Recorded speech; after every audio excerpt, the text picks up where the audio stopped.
If you are new here, my name is Garrison Caldwell. I spent 40 years as a structural engineer. I built bridges that can withstand hurricanes and skyscrapers that do not sway in the wind. My job was to find the cracks before the whole thing came crashing down. But the biggest crack I ever found was not in concrete or steel.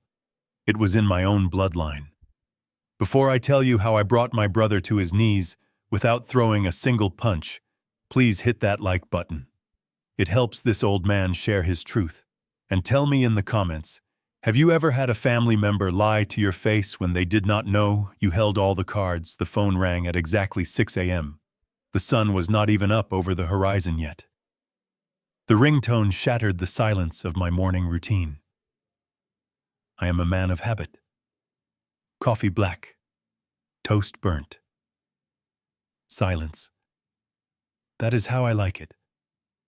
When I saw the name Leonard on the caller ID, my stomach tightened. We had not spoken in 3 years. Not since he told me I was too toxic to be around Mom. Leonard is 6 years younger than me, but he has always acted like the spoiled baby of the family. He never held a job for more than 6 months. He always had a scheme, a big idea, a new investment that could not fail. And every time it failed, he went running to Mom. I swiped answer and put the phone to my ear. I did not say hello, I just listened. Gary, is that you? His voice was a performance. It was thick, wet, trembling. If I did not know him better, I might have felt a pang of sympathy. But I know Leonard. I know that specific tone. That is the tone he uses when he needs money, or when he is trying to hide something. Leonard, I said. My voice was gravel.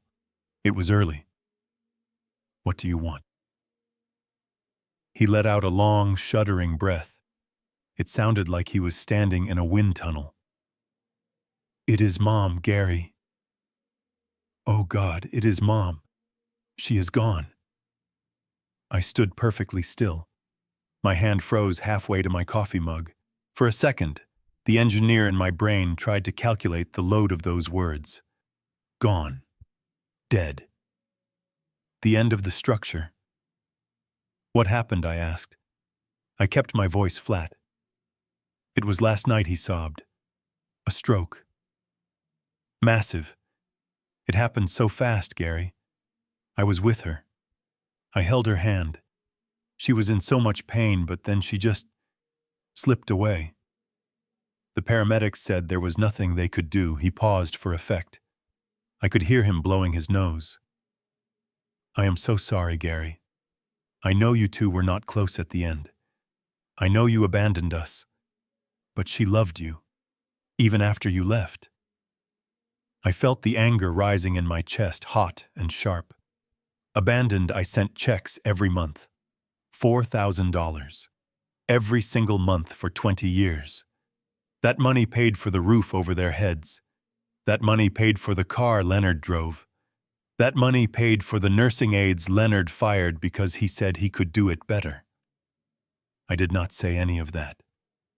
I just let him talk. I needed to see how far the crack went. When is the funeral, I asked.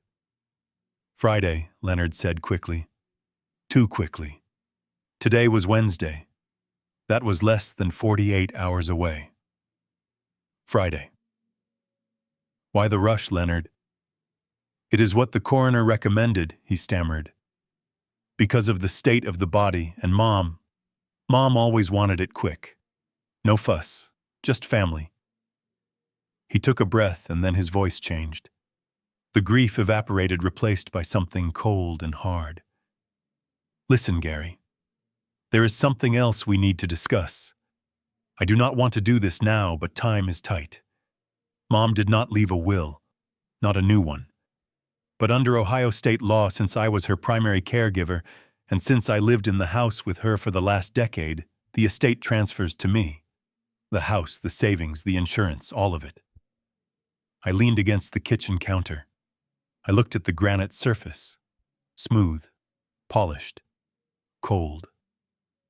Is that so? I asked. Yes, he said. And honestly, Gary, it is only fair.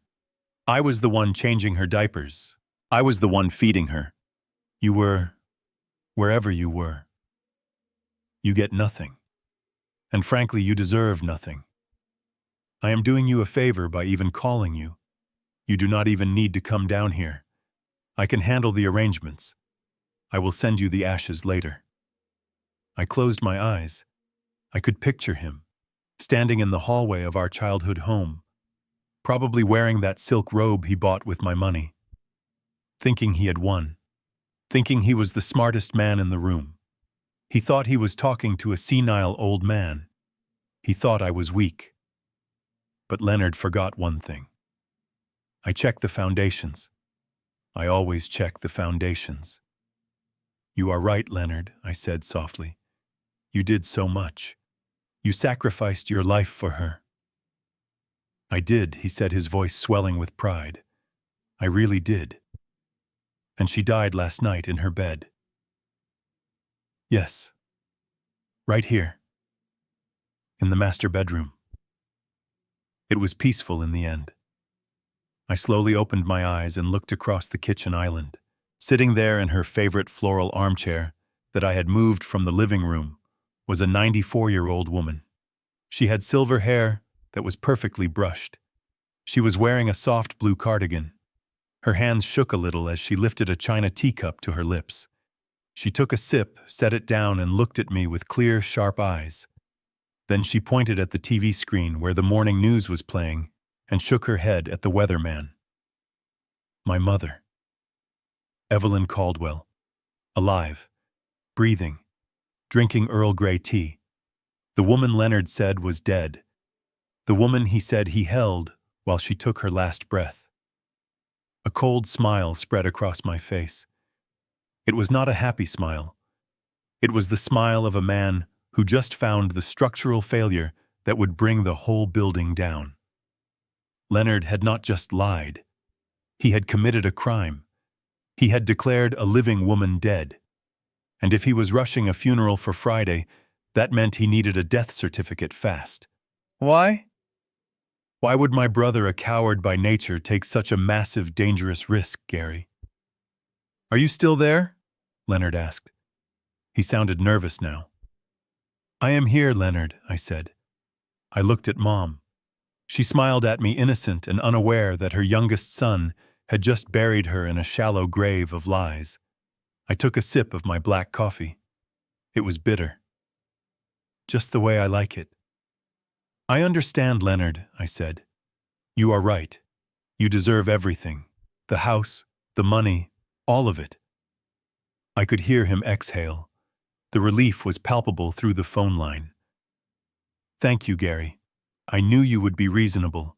So, you will stay in New York, then I will mail you the papers to sign. No, I said. The line went silent. No, I am coming home, Leonard. But, why, he stammered. There is no point. It is just a cremation. It will be over in 20 minutes. You hate travel. You are old. I am 72, Leonard. Not dead. And a son should be there for his mother's funeral, even if he gets nothing. I walked over to Mom and placed my hand gently on her shoulder. She patted my hand. Her skin was warm. Very warm for a corpse. I will see you Friday, Leonard. Do not start without me. I hung up the phone before he could argue.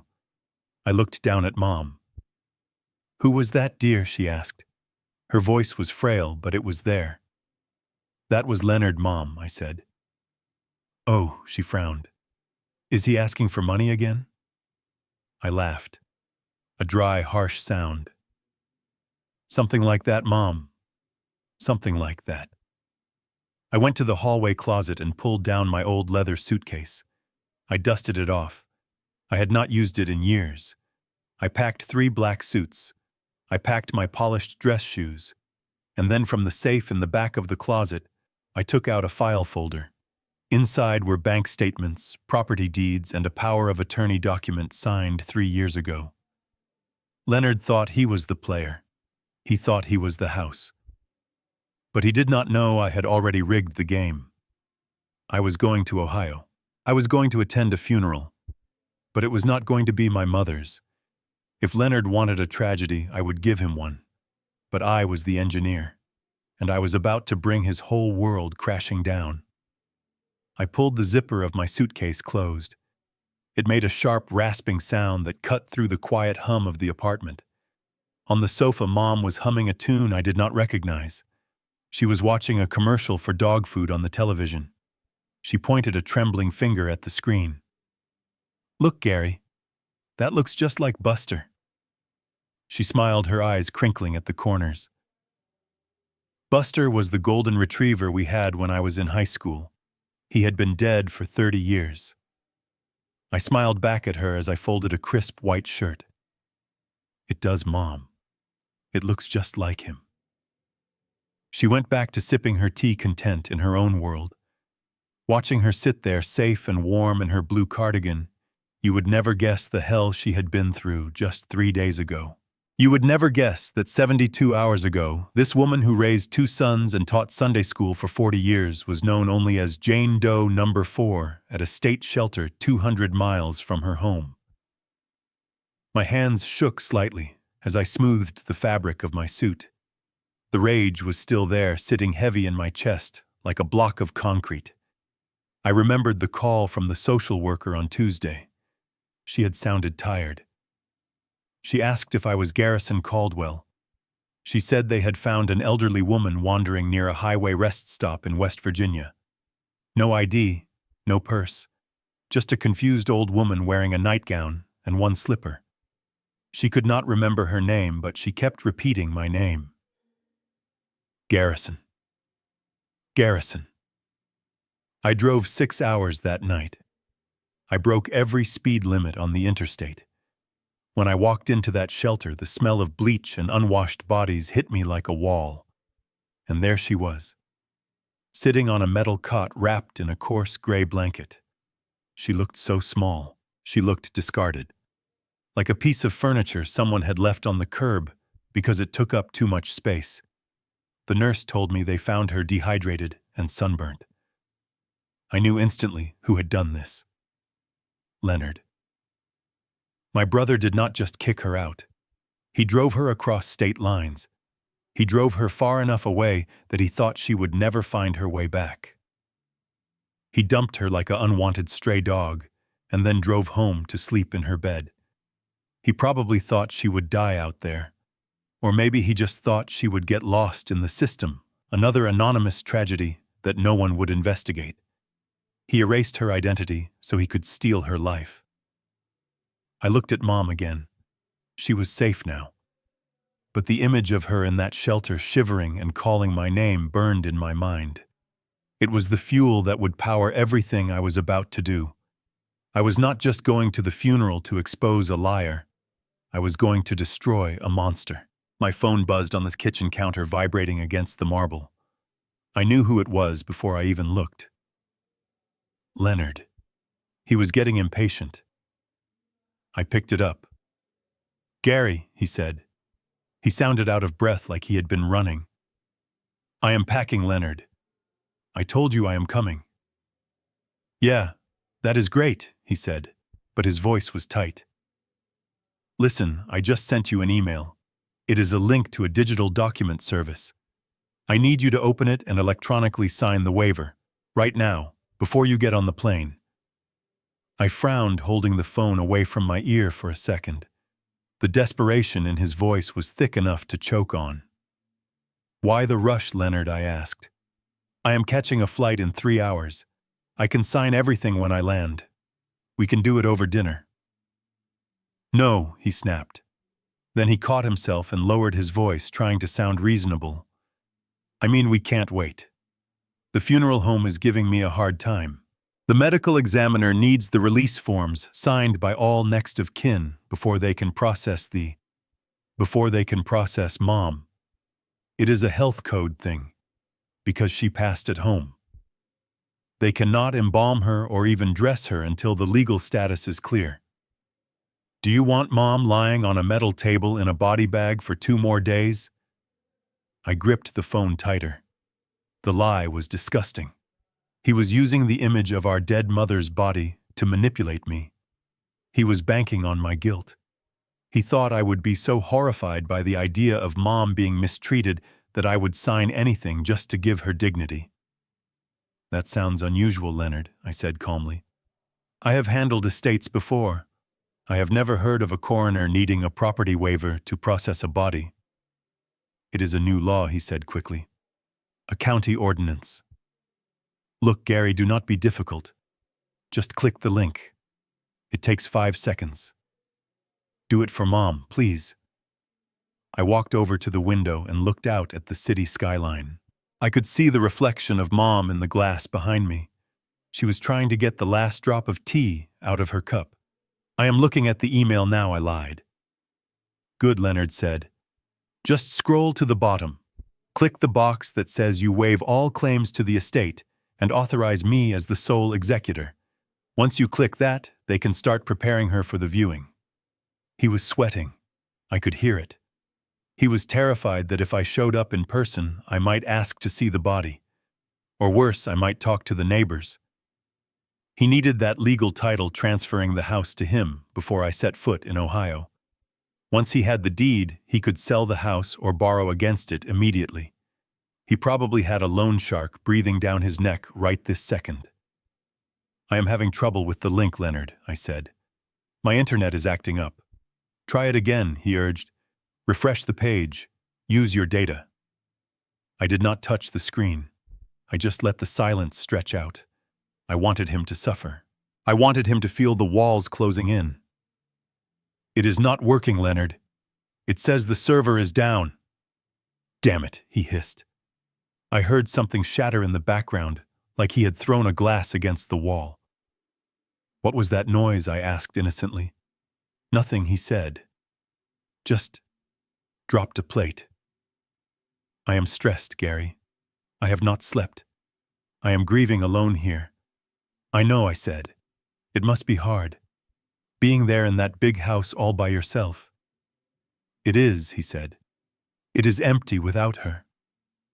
I felt a surge of nausea. The man had no soul. Look, Leonard, I said firmly. I am leaving for the airport in 20 minutes. I will be there by tonight. Bring the papers to the hotel. I will sign them with a pen the old-fashioned way. We can have a drink. Brother to brother. There was a long pause. I could hear his heavy breathing. He was calculating the risks. He realized he had no choice. If he pushed too hard, I might get suspicious. He had to play the grieving, accommodating brother. Fine, he spat out.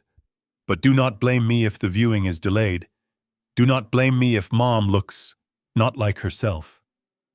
I will not blame you, Leonard, I said. I know exactly who is responsible. I will see you tonight, he said, and hung up. I lowered the phone and looked at the black screen. You have no idea, Leonard. You have absolutely no idea what is coming for you. I turned back to Mom. She was looking at me with a confused expression.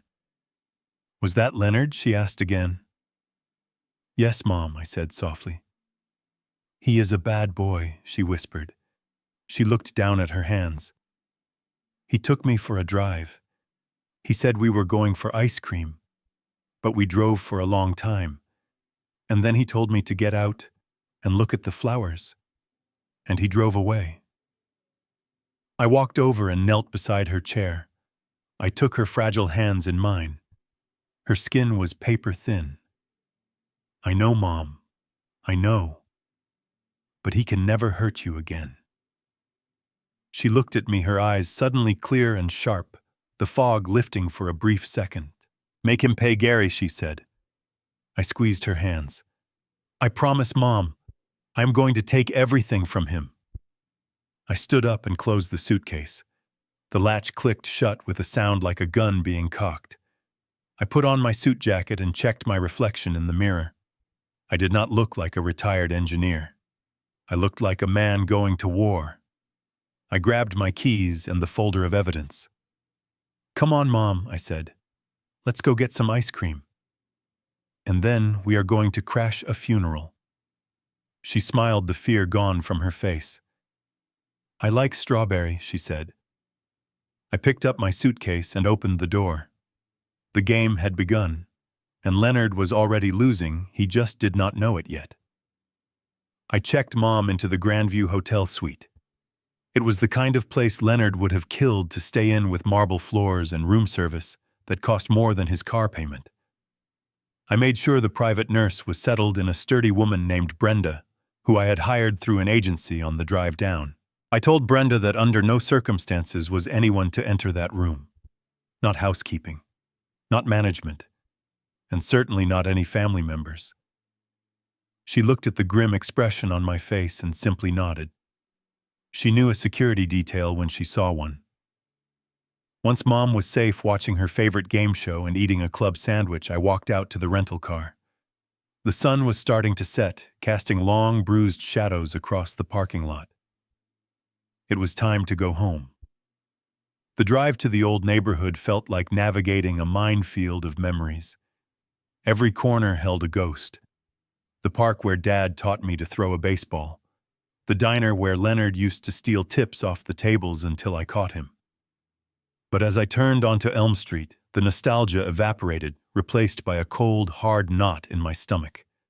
The house was a Victorian classic, a two-story structure with a wraparound porch that my father had spent 20 years restoring. He used to say the house was the fourth member of our family. He treated the wood and brick with more respect than Leonard ever treated anything in his life.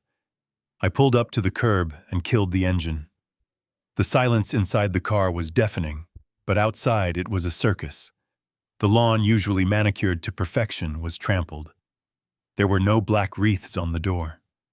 There were no signs of mourning. Instead, there were bright orange stickers on the windows. Construction permits. And right in the center of the yard, hammered aggressively into the soft earth, was a sign that made my blood run cold. Coming soon, prime real estate. But that was not the worst part. To the left of the driveway, piled up like refuse from a demolition site, was a mountain of black garbage bags and cardboard boxes. I stepped out of the car, my dress shoes crunching on the gravel. I walked toward the pile, my heart hammering against my ribs. I reached out and pulled open the top flap of a box. Inside were Mom's cookbooks, the ones with the spines broken from years of use, the ones with her handwritten notes in the margins. Next to the box was a clear plastic bag stuffed with her quilts. The quilts she had hand-stitched for Leonard when he was sick as a child. They were thrown there, just thrown there to rot in the evening dew. Well, look who finally decided to show up. The voice was shrill, cutting through the evening air like a rusty saw. I looked up toward the porch.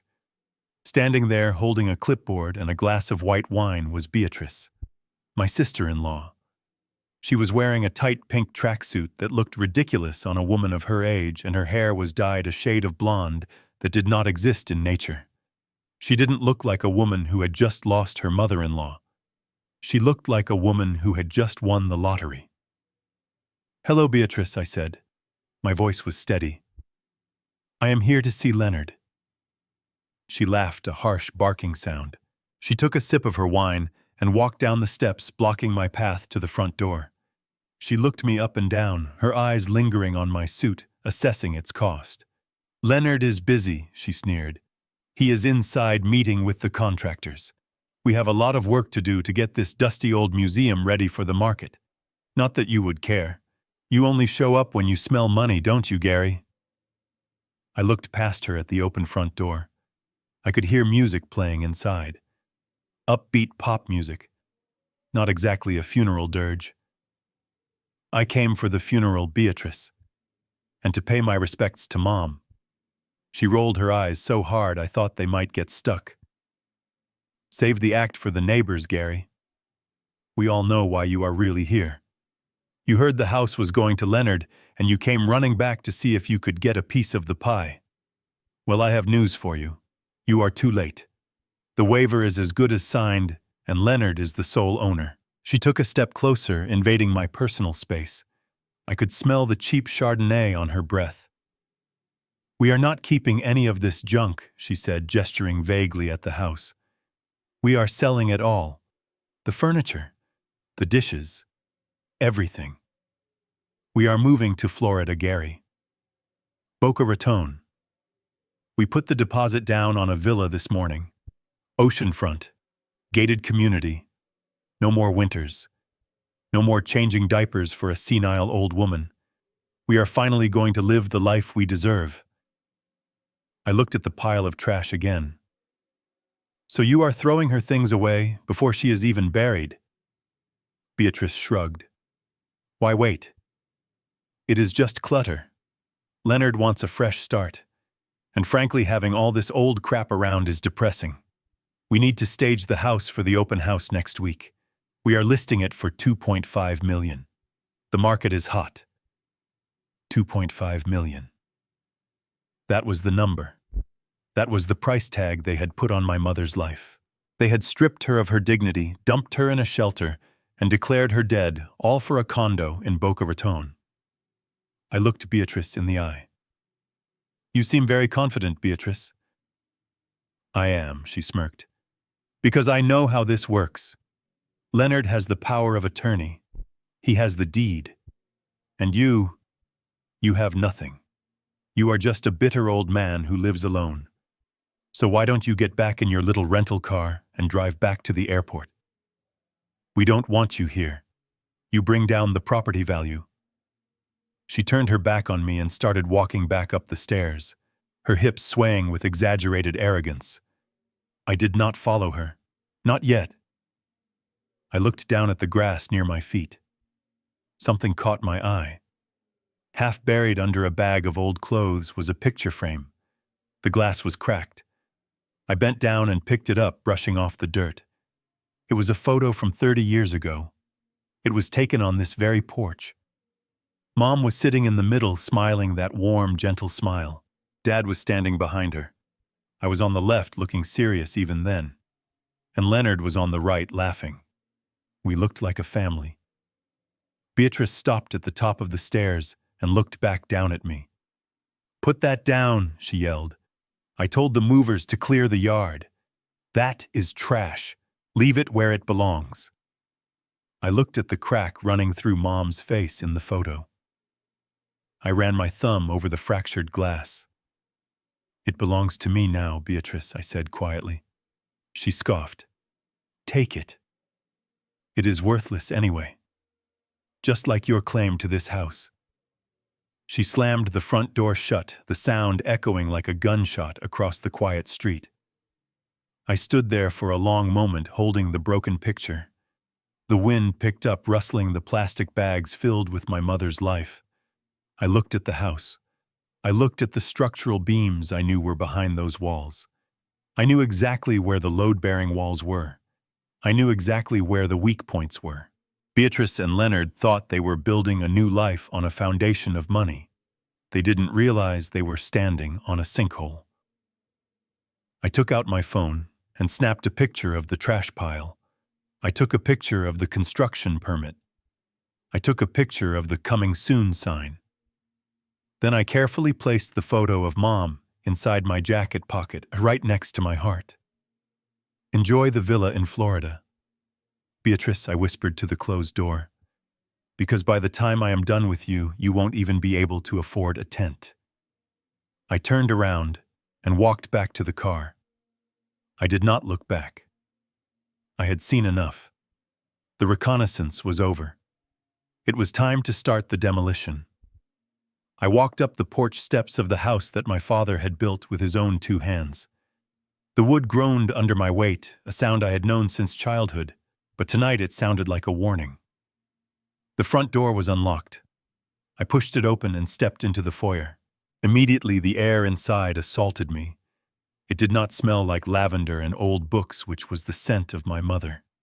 It smelled of stale beer takeout pizza and something far more offensive, cigarette smoke, thick, heavy, ingrained in the curtains and the carpet.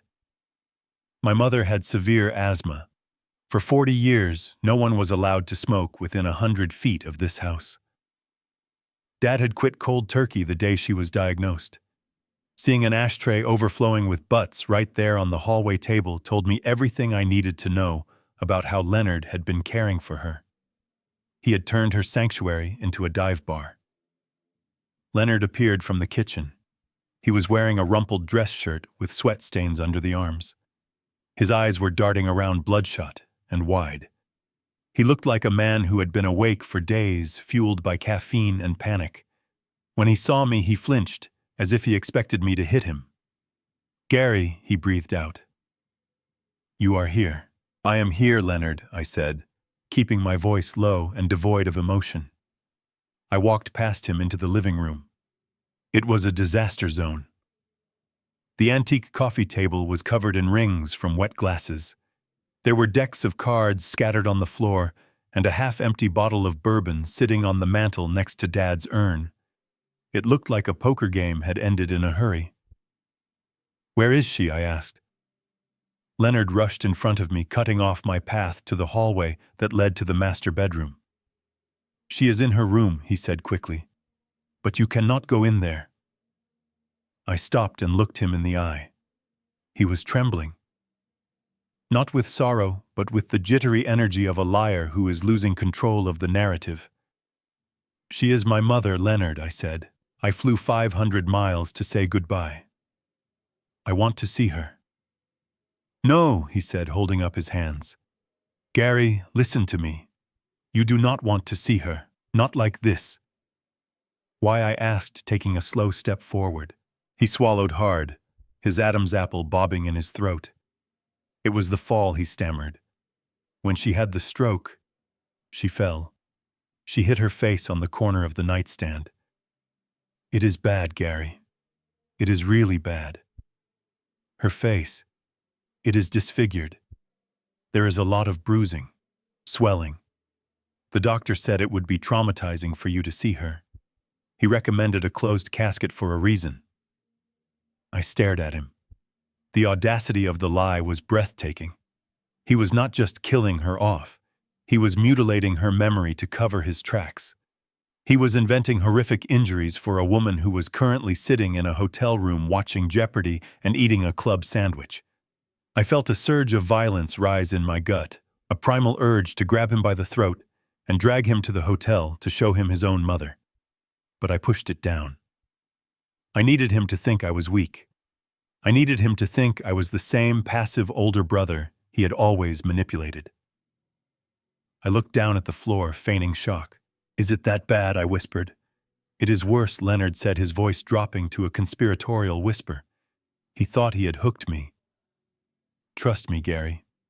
Remember her how she was. Do not let that be the last image you have of her." I closed the door and turned off the AC so the smell wouldn't, you know. He trailed off, letting the implication hang in the air. He was a monster. A true, irredeemable monster. I let out a long, shaky sigh and rubbed my eyes. "Okay," I said. "Okay, Leonard. If you say so." I walked over to the sofa and sat down heavily. The cushions smelled like cheap cologne. "I just need a minute," I said. "I feel a bit lightheaded." Leonard relaxed visibly. His shoulders dropped 3 inches. He thought he had won. He thought the crisis was averted. "Yeah, of course," he said, moving toward the kitchen. "Can I get you a drink? Water, or maybe something stronger?" "Water is fine," I said. As soon as he turned the corner into the kitchen, I moved. I did not move like an old man. I moved with the precision of an engineer who has a job to do. I reached into my jacket pocket and pulled out a small black device.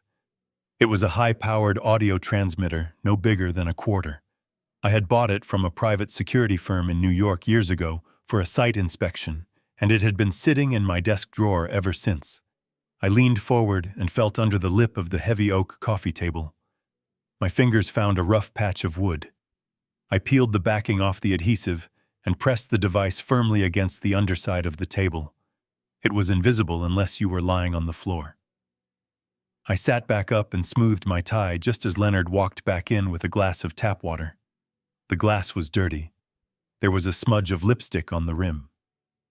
Beatrice's, no doubt. "Here," he said, handing it to me. I took the glass but did not drink. I looked around the room again. "You have changed things around," I observed. Leonard looked nervous again. He started gathering the decks of cards from the floor, shoving them into his pockets. "Yeah, well, Mom needed more space," he said. "For the wheelchair and the hospital bed." I looked at the rug. There were cigarette burns on it. And the smoking, I asked. "Mom let you smoke inside?" He froze for a second, then shrugged. "Towards the end, she didn't know where she was, Gary. She didn't care. It helped me cope. The stress, it was a lot." I nodded slowly. Every word out of his mouth was another nail in his coffin. He wasn't caring for her. He was hosting gambling nights. He was probably running a bookie operation out of our childhood living room while Mom was locked away in her room or already dumped at the shelter. "I understand," I said. "You did what you had to do." I stood up, leaving the water untouched on the table. "I should go," I said. "I need to check into my hotel." "You are not staying here?" he asked, and I could hear the hope in his voice. He wanted me gone. "No," I said. "I would not want to impose. And honestly, the memories, it is too much." Leonard nodded vigorously. "I get it. Totally. You stay at the hotel. I will see you at the funeral home tomorrow." "Yes," I said. "Tomorrow." I walked toward the door. Leonard followed me, practically herding me out. "Oh, and Gary," he said as I stepped onto the porch. The waiver, I patted my chest pocket. "I will sign it tomorrow, Leonard, after the service. It feels wrong to talk business tonight." He looked annoyed, but he forced a smile. "Right. Of course, tomorrow is fine." I walked down the steps and got into my car. I watched Leonard close the door and lock it immediately. I waited until I saw the porch light flick off. Then I pulled my phone out of my pocket and opened the app connected to the transmitter. I put my earbuds in. The audio was crystal clear. I heard the sound of a bottle opening, the clink of glass, and then Beatrice's voice. She must have been hiding in the kitchen or upstairs the whole time. "Is he gone?" she asked. "Yeah, he is gone," Leonard said. His voice was different now, arrogant, mocking. "God, he is so old. He looks like a turtle. And he bought it. He actually bought the story about the face." I tightened my grip on the steering wheel. "Did he sign the papers?" Beatrice asked. "Tomorrow," Leonard said. "He is soft." I played the grieving son card, and he folded. "We will have the deed by noon tomorrow. Then we can pay off Marco." Marco. That must be the loan shark. "I hope so," Beatrice said. "Because if that check does not clear by Monday, we are dead. Literally." I listened as they laughed. It was the laughter of people who thought they had gotten away with murder. I sat there in the dark car, listening to them toast to my mother's death, listening to them plan their new life in Florida with my father's money. I started the engine. The low hum of the car masked the sound of my own breathing. They thought the house was empty. They thought they were alone. But they had just invited a spy into their war room. I drove away slowly, the audio feed still playing in my ear. I had the evidence of their negligence. I had the evidence of their fraud. But I needed more. I needed to know exactly who Marco was, and I needed to ensure that when the hammer came down, it came down on everyone involved. Tomorrow was the funeral. But tonight, I had a lot of listening to do. The dead were not resting, and neither was I. I drove to the downtown district where the skyscrapers cast long shadows over the empty streets. My destination was the law office of Vance and Associates. Rachel Vance had been my father's attorney for 30 years. She was the one who drafted his will, and she was the only person in this town I trusted to tell me the truth. When I walked into her office, she didn't offer me coffee or small talk. She looked at me with the sharp, analytical eyes of a woman who had seen every kind of family tragedy imaginable. She simply pointed to the leather chair opposite her desk. "Gary," she said, "I am glad you came. We have a problem. A very expensive problem." She slid a thick file folder across the polished mahogany desk. It hit the edge near my hand with a heavy thud. I opened it. The first page was a foreclosure notice, but it was not from a bank. It was a private lien drafted by a shell company I did not recognize. "Your brother has been busy," Rachel said, leaning back in her chair. "You know he has always considered himself an investor. Well, about 6 months ago, Leonard discovered cryptocurrency. He thought he was smarter than the market. He leveraged everything. He drained his own savings, maxed out his credit cards, and then he did something unforgivable." I looked up from the documents. "What did he do, Rachel?" "He forged your mother's signature on a power of attorney document." 6 months ago," she said, "he used that forgery to take out a high-interest private loan against the house. He borrowed $300,000 from a group of individuals who do not operate within the legal banking system. He put the house up as collateral." I felt a cold chill run down my spine. The men I saw outside the house, the ones threatening him, they weren't just angry contractors. They were enforcers. "He lost it all, didn't he?" I asked. "Every cent," Rachel confirmed. "The market crashed 2 weeks later. Leonard is currently underwater by nearly $500,000. And these lenders, they don't send late notices. They send people to break your legs. The loan is due in full next Monday." Monday. The timeline was starting to make sense. Leonard wasn't just greedy. He was terrified. He was a rat trapped in a corner, and he had thrown his own mother to the wolves to save his own skin. "But the house isn't enough to cover the interest and the principal," I said, doing the math in my head. "Even if he sells it, the closing takes months. He needs cash now." Rachel nodded slowly. She reached into her drawer and pulled out another document. This one was yellowed with age. I recognized my father's handwriting on the margins. It was a life insurance policy from 1985. "This is the missing piece," Rachel said. "Your father took out this policy to ensure your mother would be cared for if he died first. It is a term life policy with a very specific, very unusual rider. The benefit is $500,000. But there is an expiration clause." I leaned in, squinting at the fine print. "The policy pays out the full death benefit only if the insured passes away before the age of 95, Rachel read aloud. "If the insured survives past their 95th birthday, the policy matures into a simple annuity worth a fraction of that amount. It was a way to keep the premiums low back in the 80s. Your father never imagined Evelyn would live this long." I sat back, the realization hitting me like a physical blow. "When is Mom's birthday?" I asked, though I already knew the answer. Rachel looked at her calendar. "Next Tuesday," she said. "She turns 95 next Tuesday." The room went silent. The only sound was the ticking of the grandfather clock in the corner. Tick, tock, tick, tock, counting down the minutes of my mother's life. "If Mom is alive on Tuesday, the policy is worthless," I whispered. "But if she dies before Tuesday?" "Then Leonard gets a check for $500,000 tax-free within 48 hours, Rachel finished. "Enough to pay off the sharks.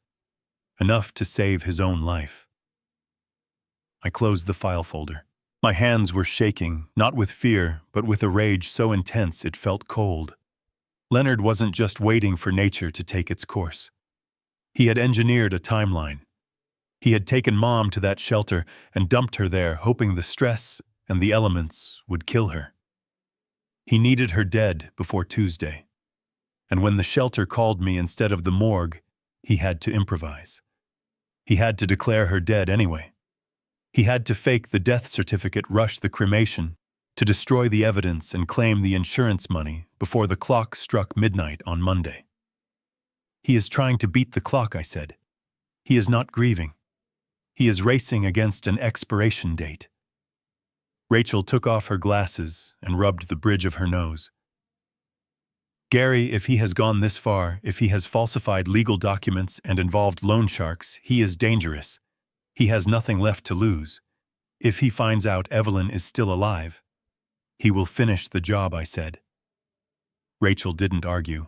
She just looked at me with grim understanding. What are you going to do? She asked. I stood up and buttoned my jacket. I picked up the foreclosure notice and the copy of the insurance policy. I am going to let him think he has won, I said. I am going to let him think the money is his. I am going to let him stand up at that funeral and dig his own grave, and then I am going to push him in. Rachel stood up and extended her hand. Be careful, Gary. These people he owes money to. They don't care about family drama. They just want their cash. I shook her hand firmly. They will get their payment, I said. Just not from my mother's blood. I walked out of the office and into the night. The city lights blurred as I drove. I thought about my father. He was a good man. He bought that insurance policy to protect Mom, to make sure she was safe and warm in her old age. He worked double shifts to pay those premiums. He sacrificed his own comfort for her future. And now his youngest son was twisting that act of love into a weapon. Leonard was turning my father's legacy into a bounty on my mother's head. I gripped the steering wheel until my knuckles turned white. Leonard had turned the calendar into a gun. But he didn't know that I had stopped the clock. He didn't know that the target of his greed was sitting in a hotel room eating strawberry ice cream and waiting for her son to come home. I looked at the digital clock on the dashboard. It was almost midnight. Friday was coming. The funeral was coming. And Leonard Caldwell was about to have the worst payday of his life. I drove back toward the hotel, checking my mirrors every few blocks. I wasn't just an engineer anymore. I was a bodyguard. And my shift was just beginning. The streetlights were buzzing overhead, casting long, sickly yellow shadows against the pavement as I turned the corner onto Elm Street. It was past midnight.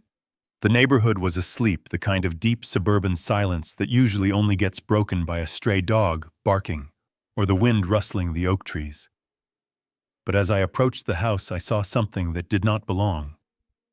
Parked right in front of the driveway, blocking the path to the garage, was a black SUV. The engine was idling, the low rumble vibrating through the quiet night air. The windows were tinted so dark they looked like oil slicks. It was not a car that belonged in this neighborhood. It was a shark swimming in a koi pond. I slowed my rental car to a crawl and killed the headlights. I parked 3 houses down, sliding into the darkness under the canopy of a large maple tree. I was not just a brother returning home anymore. I was a man conducting surveillance on enemy territory. I cracked my window just an inch. The air was cool, but the scene unfolding on the front porch was heating up. Leonard was standing by the front door. Under the harsh glare of the porch light, he looked small. He looked like a child who had broken a vase and was waiting for the punishment. But the men standing in front of him were not parents. There were 2 of them. One was leaning against the porch railing, picking his fingernails with a knife. He was huge, a wall of muscle wrapped in a leather jacket that strained at the seams. The other man was closer to Leonard. He was shorter, wiry, with a shaved head and a tattoo of a spiderweb creeping up his neck from beneath his collar. I stepped out of my car quietly and moved through the shadows of the neighbor's hedge. I needed to hear this. I needed to confirm what Rachel had told me. Please, Leonard's voice drifted across the lawn. It was high-pitched, laced with panic. You have to give me until Tuesday. Just until Tuesday. The wiry man stepped forward. He didn't yell. He spoke in a low, flat hiss that carried more menace than a scream ever could. Monday, Leonard. The agreement was Monday. You said you had the liquid assets. You said the house was yours. It is mine, Leonard stammered. I mean, it will be. My mother, She passed away. The funeral is Friday. The insurance check clears on Tuesday. It is a sure thing. 500,000. I will have it all for you, plus the interest. The man reached out and grabbed Leonard by the lapel of his rumpled shirt. He jerked my brother forward until their noses were almost touching. We do not care about your dead mother, Leonard. We care about our money. The boss is getting impatient. He does not like it when people play games with his capital. I am not playing games, Leonard squealed. I swear. She is dead. I have the body. Well, the funeral home has it. It is happening. I just need a few more days. The big man on the railing looked up. He pointed the knife at Leonard. You have 10 fingers, Leonard. If we do not have 300 grand by noon on Monday, you are going to have 9, and then 8. Do you understand the math? I felt a cold disgust settle in my stomach. This was the reality of my brother's life. He had invited violence to our doorstep. He had sold our safety for a gamble he lost. But as much as I despised him in that moment, I knew I had to step in. Not to save him, not yet, but to play my part. If I stayed in the shadows, they might kill him before I had the chance to destroy him legally. And I wanted Leonard to be alive when the world crashed down on him. I adjusted my jacket, took a deep breath, and stepped out onto the sidewalk. I adopted a confused, shuffling gait. I let my shoulders slump. I became the tired, grieving, clueless older brother. Hey! I called out, my voice cracking slightly. Leonard. Is that you? The 3 men on the porch froze. The big man slipped the knife into his pocket in one fluid motion. The wiry man released Leonard's shirt and smoothed it down, transforming instantly from a predator into a casual visitor. Leonard looked at me with sheer terror. His eyes were wide, begging me to run, or maybe begging me to save him. Gary, he choked out. You are back. I walked up the driveway, my shoes crunching on the gravel. I looked at the 2 strangers with a polite, inquisitive smile. I am sorry to interrupt, I said. I did not know we had company. Are these friends of yours, Leonard? Leonard opened his mouth, but no sound came out. He was paralyzed. The wiry man stepped down from the porch. He looked me up and down, assessing my watch, my shoes, the cut of my suit. He was calculating my net worth in seconds. We are business associates, the man said. His voice was smooth now, almost charming. We were just offering our condolences to your brother. He is very broken up about your mother. I nodded slowly, walking past him to stand next to Leonard. I put a hand on Leonard's shoulder. He was trembling so hard his teeth were almost chattering. Thank you, I said to the thug. It has been a hard week. Leonard has been taking it very hard. He was very close to Mom. He has been handling everything. The house, the finances. He is a good son. The thug smiled. It was a smile that didn't reach his eyes. I am sure he is. We were just discussing the inheritance. It is a complex process, isn't it? Very, I said. But Leonard has it under control. He is the sole beneficiary. I am just here to say goodbye. I walked away from the money years ago. The thug's eyes lit up. This was exactly what he wanted to hear. He wanted confirmation that Leonard was good for the debt. He wanted to know that no one else was fighting for the assets. That is generous of you, the man said. Well, we should get going. We do not want to intrude on your grief. He turned to Leonard and patted him on the cheek. It looked like a friendly gesture, but I saw the force behind it. I saw Leonard flinch. We will see you Monday, Leonard, the man said. To finalize the paperwork.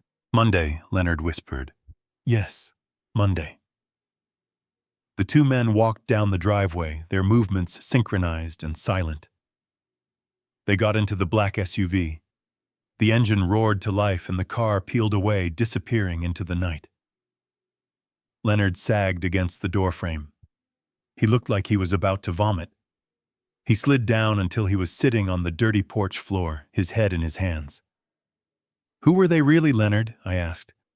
My voice was soft, but I dropped the confused act. I wanted him to know that I saw him. He looked up at me. His face was pale sweat beading on his forehead despite the cool air. "Just investors," he lied. "We had a deal go south. Real estate." "It is complicated, Gary. You would not understand." I looked at his hands, his shaking fingers. "They seemed very intense for real estate agents," I said. "They mentioned Monday. Is there a problem with the funeral schedule?" "No," Leonard snapped, scrambling to his feet. "No problem. Friday is the funeral. Tuesday, I pay them. It is fine. Everything is fine." I stared at him. He was pathetic.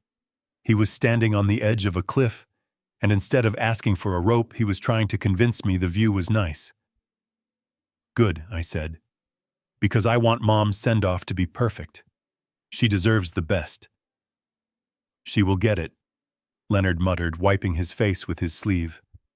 "It will be a nice service. Quiet. Dignified." I smiled. It was the same smile I gave the loan shark, but with a different meaning. Leonard thought I was talking about flowers and hymns. He didn't know I was talking about justice. "Don't worry, Leonard," I said, reaching for the doorknob. "This funeral is going to be big, bigger than you can imagine. Everyone is going to remember it." I opened the door and walked into the house that smelled of smoke and lies. I left Leonard standing on the porch in the dark, clutching his own hands, counting his fingers, and praying for a Tuesday that would never come. He thought the sharks were the ones he had to worry about. He didn't realize the real predator was the one sleeping in the guest room down the hall. The grandfather clock in the hallway chimed 7 times. The sound reverberated through the dining room, bouncing off the dark wood paneling and the crystal chandelier that had not been dusted in months. I sat at the head of the table, my father's seat. It felt strange to be there again. For 30 years, this table had been the center of our universe. It was where we carved the turkey at Thanksgiving. It was where I did my homework while Mom sewed in the corner. Now it was just a surface for a greasy pizza box and a stack of legal documents. Leonard sat across from me. He was not eating. He was vibrating. His leg was bouncing up and down under the table, shaking the silverware. He had poured himself a glass of whiskey, and he was gripping it so tight I thought the glass might shatter in his hand. Beatrice was in the kitchen, loudly banging pots and pans, pretending to clean, but I knew she was listening. She was the architect of this greed, but Leonard was the one who had to execute the demolition. He slid a single sheet of paper across the mahogany surface. It moved smoothly, stopping right in front of my plate. "There it is," Leonard said. His voice was tight, strained. "The waiver." I looked down at the document. It was standard legal boilerplate, but the intent was malicious. By signing this, I would be voluntarily relinquishing any claim to the Caldwell estate. I would be admitting that I had no interest in the house, the savings, or the personal effects of Evelyn Caldwell. I would be handing my brother a loaded gun and thanking him for pulling the trigger. I reached into my pocket and pulled out my reading glasses. I put them on slowly, taking my time to wipe the lenses with a handkerchief. I could feel Leonard's eyes burning holes in my forehead. "Read it," he said. "It is exactly what we discussed." "Standard procedure." I looked up at him over the rim of my glasses. "It seems very final, Leonard." "It is final," he snapped. "That is the point. Look, Gary, let us be real for a second. You have your life in New York. You have your pension. You do not need this. You do not need the headache of maintaining an old house. You do not need the guilt of taking money from the brother who actually stayed." He took a large gulp of whiskey, the liquid courage splashing onto his chin. He wiped it away angrily. I stayed Gary. I was here every day, when she forgot how to use a spoon, when she woke up screaming at night because she did not know where she was. I was the one holding her hand. I was the one cleaning up the messes. Where were you? You were hundreds of miles away, sending a check and thinking that was enough. It was not enough. I listened to his words. They were designed to hurt. They were designed to dig into the soft underbelly of my conscience and twist. If I did not know the truth, if I did not know that he had dumped her at a shelter, the moment things got hard, these words might have destroyed me. But I knew he was projecting his own sins onto me. You are right, Leonard, I said softly. I was not here. Exactly, he said, leaning forward. His eyes were wide, pleading, and predatory at the same time. Mom knew it too. In her lucid moments, she used to ask why you never came. She used to cry Gary. She used to say that you must hate her. Do you want to know what her last words were? I held my breath. I waited for the lie. She said, "Tell Gary I forgive him," Leonard whispered, "even though he abandoned me." I felt a flash of pure, white-hot rage.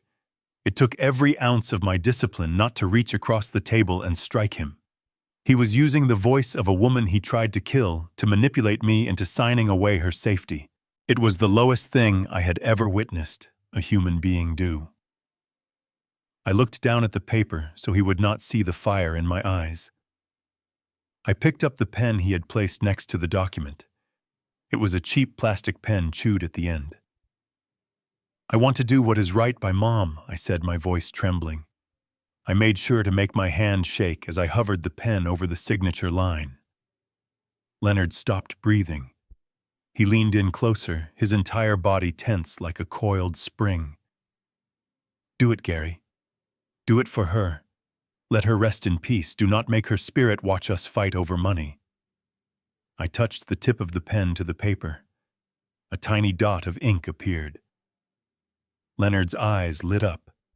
He was imagining the $300,000. He was imagining the loan sharks walking away. He was imagining the beach in Florida. Then I pulled the pen back. I set it down on the table with a soft click. I cannot sign this yet, I said. The silence that followed was absolute. It was the silence of a bomb right before detonation. What Leonard whispered. I need to read the fine print, Leonard, I said, tapping the paragraph at the bottom. There is a clause here about liability for outstanding debts, and this section about the insurance policy. I am not a lawyer. I need to understand what I am agreeing to. My eyes are not what they used to be. The text is very small. Leonard's face turned a shade of purple I had never seen before. The veins in his neck bulged. "Read it," he screamed. He slammed his fist onto the table. The silverware jumped. The pizza box rattled. Are you kidding me? It is one page, Gary. It says you get nothing. That is the only clause you need to understand. You get nothing because you deserve nothing. He stood up his chair, scraping violently against the floor. You are doing this on purpose, he spat. You are trying to stall. You want to drag this out so you can squeeze money out of me. I know your game. You are jealous. You have always been jealous that Mom loved me more. I looked up at him, keeping my expression fearful and confused. Leonard, please, I said. I am not trying to cause trouble. I want to be sure. It is a legal document. Dad always taught us to measure twice and cut once. Don't you talk about Dad, he roared. Dad is dead. Mom is dead. And you are killing me with this bureaucracy. I need that signature tonight, Gary. I need it now. He reached for the pen and tried to shove it back into my hand. His grip was wet and clammy. Sign the damn paper, Gary. Sign it or get out of my house. I pulled my hand away, acting terrified. Beatrice appeared in the doorway, a dish towel in her hand, looking from Leonard to me with wide eyes. She knew he was losing control. She knew he was about to blow their cover. "Leonard, calm down," she said sharply. "You are scaring him." "I am not scaring him," Leonard yelled, though he backed off slightly. "He is playing dumb. He is sitting there with that blank look on his face, judging me." I stood up slowly, using the table for support. I acted as if my knees were weak. "I am sorry, Leonard," I said. "I did not mean to upset you. I know you are under a lot of pressure." I took a deep breath, smoothing down the front of my jacket. "I will sign it," I said. Leonard froze. The anger drained out of him, replaced by instant relief. "You will, yes," I said, "but not tonight. My nerves are shot. I cannot think straight with you yelling at me." I looked him in the eye. "I will sign it tomorrow. At the funeral." Leonard frowned. "At the funeral, why?" "Because I want the family to see," I said. "I want Aunt Martha and Uncle Bob and all the cousins to see me sign it. I want them to know that I am not the greedy monster you say I am. I want to clear my name, Leonard. I will sign the waiver on the casket right before the service starts. A public declaration that I am honoring Mom's wishes." I watched the gears turn in his head. He hated the idea of waiting another 12 hours, but the idea of a public spectacle appealed to his narcissism. He liked the idea of me bowing down to him in front of an audience. He liked the idea of being the benevolent victor while the prodigal son admitted defeat for everyone to see. And besides, I added, lowering my voice, "If I sign it there in front of witnesses, no one can ever challenge it. It will be ironclad." Leonard looked at Beatrice. She gave a small, imperceptible nod. They had no choice. If they pushed me too hard tonight, I might walk away and get a lawyer. They needed me compliant. "Fine," Leonard said. He picked up the waiver and shoved it back into the folder. "Fine. We do it your way. Tomorrow morning. At the viewing. Before the priest speaks." I nodded. "Before the priest speaks," I agreed. Leonard let out a breath he seemed to have been holding for days. He slumped back into his chair and picked up his whiskey. "You better not flake on me, Gary," he warned. "If you embarrass me tomorrow—" "I will not embarrass you, Leonard," I said. "I promise. Tomorrow will be a day no one in this family will ever forget." I turned and walked toward the front door. My heart was pounding, not from fear, but from adrenaline. I had done it. I had baited the trap. I had maneuvered him exactly where I needed him to be. He was going to bring the waiver to the funeral. He was going to set the stage for his own execution. I walked out into the cool night air. The black SUV was gone, but the threat hung heavy in the atmosphere. I looked back at the house one last time.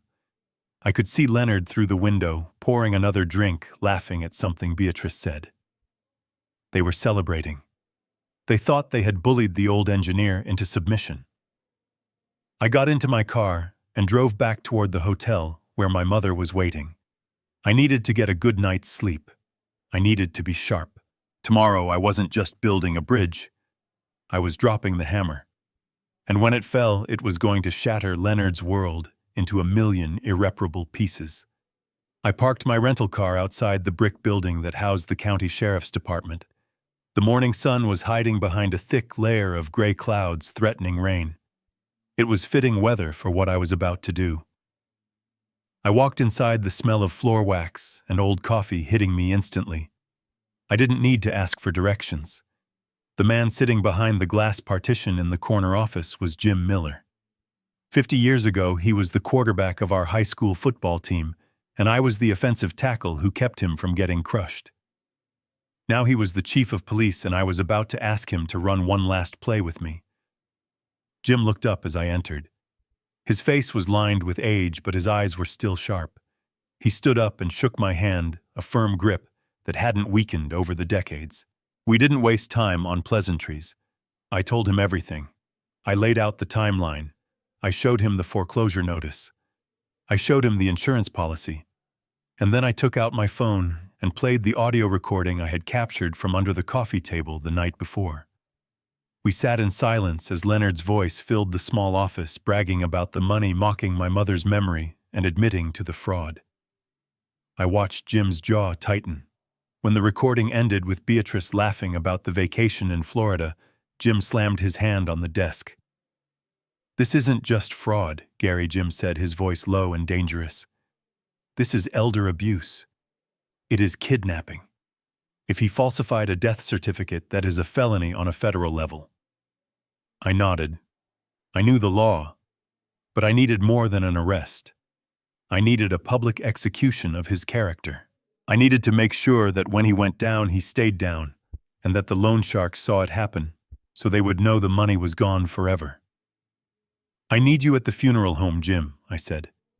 "Not in uniform. Not yet. I need you in the back. I need you to wait until he signs the waiver.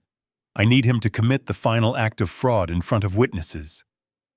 Jim looked at me, studying my face. He saw the cold resolve in my eyes. He saw the engineer who had calculated the structural failure point of his own family. "We will be there," Jim said. "I will have 2 deputies in plain clothes by the exits, and I will be in the back row. Just give me the signal." I thanked him and walked out. The legal trap was set. Now I had to prepare the star witness. I drove back to the hotel. The Do Not Disturb sign was still on the door of the suite. I let myself in quietly. The room was warm and smelled of lavender soap. Brenda, the nurse, was sitting in the corner reading a magazine. She looked up and gave me a thumbs up. "She's having a good day," Brenda whispered. "She is very lucid." I walked into the bedroom. Mom was sitting by the window looking out at the traffic below. She was wearing a soft white robe. Her hair had been washed and brushed. When she turned to look at me, her eyes were clear. The fog of dementia that usually clouded her mind seemed to have lifted, perhaps sensing the gravity of the moment. "Hi, Gary," she said softly. "Hi, Mom," I said, pulling a chair up next to her. I took her hands in mine. They were cold. I rubbed them gently to warm them up. I needed to do something difficult. I needed to make her relive the trauma one last time so we could end it forever. "Mom," I said, keeping my voice steady. "Do you remember the night you left the house? Do you remember the drive?" Her smile faded. Her hands flinched in mine. A shadow passed over her face, a look of pure, unadulterated fear. She looked down at her lap, her fingers picking nervously at the fabric of her robe. "He said we were going to get ice cream," she whispered. Her voice trembled. It was late. I was already in my nightgown, but Leonard said it was a special treat. He said I had been good. I felt a lump form in my throat, but I pressed on. I took out my phone and set it on the table, the camera lens facing her. "And then what happened, Mom? We drove for a long time," she said, her eyes filling with tears. It was dark. The road was bumpy. I asked him where the ice cream shop was. He told me to shut up. He turned the radio up very loud. It was heavy metal music. It hurt my ears. A single tear rolled down her cheek. "He stopped the car," she continued. "It was in the middle of nowhere. There were no streetlights. He opened the door and pulled me out. He pulled me hard, Gary. He hurt my arm." She pulled up the sleeve of her robe. On her upper arm, fading but still visible, were the dark purple bruises of fingerprints. My brother's fingerprints. "He told me to sit on the curb," she said, her voice breaking. "He said to wait there. He said he had to check the tires. And then he got back in the car. I saw the red taillights. And then they got smaller and smaller. And then it was just dark. I called his name. I called your name. But nobody came." I reached out and wiped the tear from her cheek. My own heart was breaking, shattering into a million pieces, but I used that pain to fuel my resolve. "I am here now, Mom," I said fiercely, "and I am never leaving you again." I stopped the recording. That video was the final nail. It was the evidence that would ensure Leonard never saw the outside of a prison cell for the rest of his life. I stood up and went to the closet. Hanging there, protected by a plastic bag, was the dress I had bought for her yesterday. It was royal blue silk with lace detailing on the collar. It was the kind of dress she used to wear to church on Easter Sunday. It was a dress for a living woman, not a shroud for a corpse. I took it out and held it up. "Mom," I said, "I need you to do something brave for me." She looked at the dress and then at me. "We are going to a party," she asked, a glimmer of hope returning to her eyes. "Yes," I said, "a very special party. We are going to surprise Leonard." Her face hardened slightly. The fear was replaced by a spark of defiance. She was a Caldwell. She was tough. She had raised 2 boys on a factory worker's salary. She had survived abandonment. "I want to see his face," she said. "I want to see him when he sees me." "You will," I promised. I called Brenda over. "Let's get her ready," I said. "I want her to look perfect. Hair, makeup, everything." As Brenda went to work, I stood by the window and watched the rain start to fall against the glass. It was noon. The viewing was scheduled for 10 a.m. the next morning. Leonard was probably at the funeral home right now, picking out the cheapest urn he could find, shaking hands with the loan sharks, thinking he had pulled off the perfect crime. I looked back at Mom. She was sitting up straighter now. The blue dress brought out the color in her eyes. She didn't look like a victim. She looked like a matriarch. She looked like justice personified. I walked over and adjusted the lace collar of her dress. I smoothed down her silver hair. "You look beautiful, Mom," I said. She looked at herself in the mirror and smiled. It was a small smile, but it was real. "Gary," she said. "Yes, Mom, make sure you wear your good tie," she said. "The red one. Dad always liked the red one." I laughed, a short, sharp sound. Even now she was still being a mother. "I will, Mom. I will wear the red tie." I kissed her on the forehead. "Get some rest," I said. "Tomorrow is a big day. Tomorrow you are not going to be the deceased. Tomorrow you are going to be the queen of the ball. And Leonard is going to be the court jester who lost his head." I walked out of the room, leaving the door slightly ajar. I sat on the sofa in the living area of the suite and opened my laptop. I had one last email to write. I needed to send the video file to Jim Miller, just in case anything happened to me before the morning. I attached the file. I hit send. The preparation was complete. The actors were in place. The script was written. All that was left was for the curtain to rise. And I was going to make sure that when it fell, it brought the whole house down on top of Leonard. The funeral home smelled like a botanical garden that was trying too hard to cover up the scent of decay. White lilies and hothouse roses spilled out of massive golden vases that lined the walls. A string quartet sat in the corner, playing a mournful, weeping melody that tugged at the heartstrings of everyone who walked through the double doors. Everyone except me.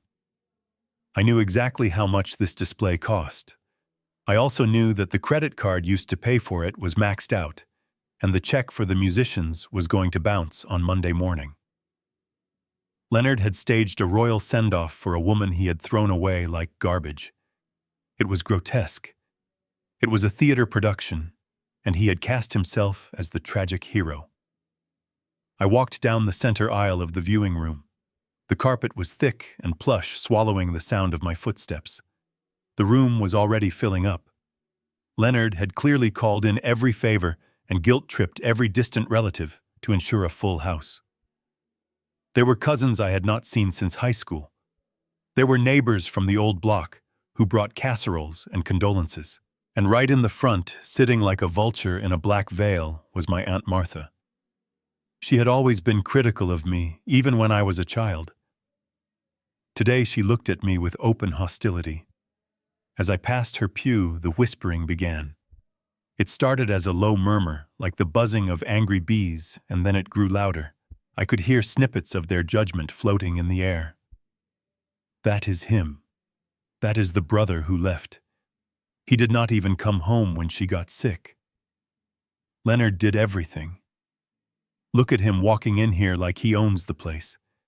He does not even look sad. I kept my eyes forward, fixing them on the closed casket at the front of the room. It was a magnificent piece of mahogany polished to a mirror shine with brass handles that gleamed under the soft, recessed lighting. It was also completely sealed.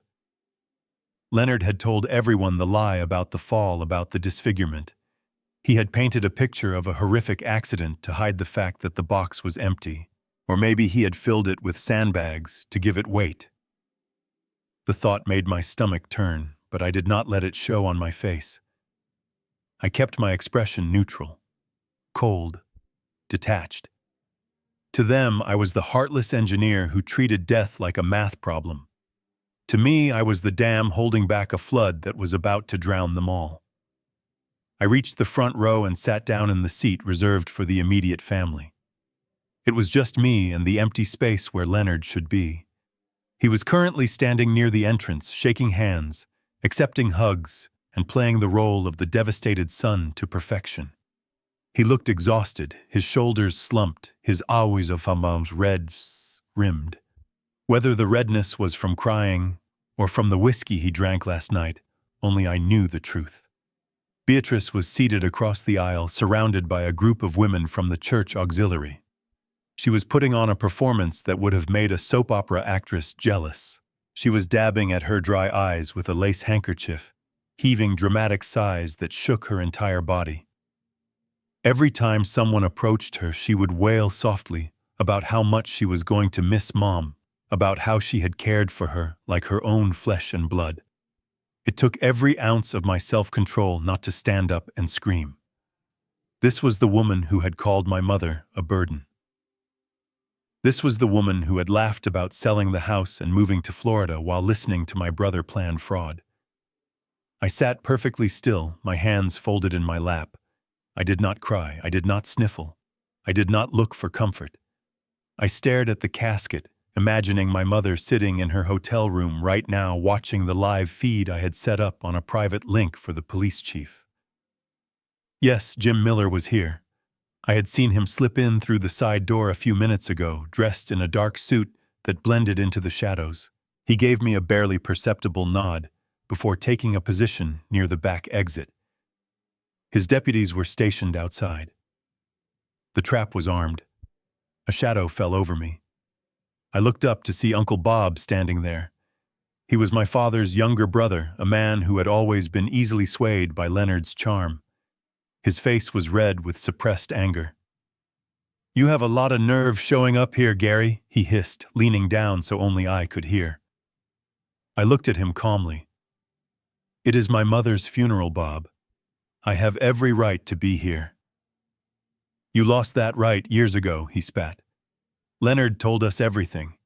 How you refused to help with the medical bills, how you tried to force them to put her in a home, and now you come back to claim your share of the inheritance. You make me sick." I did not defend myself. I did not argue. Any defense I offered now would just look like desperation.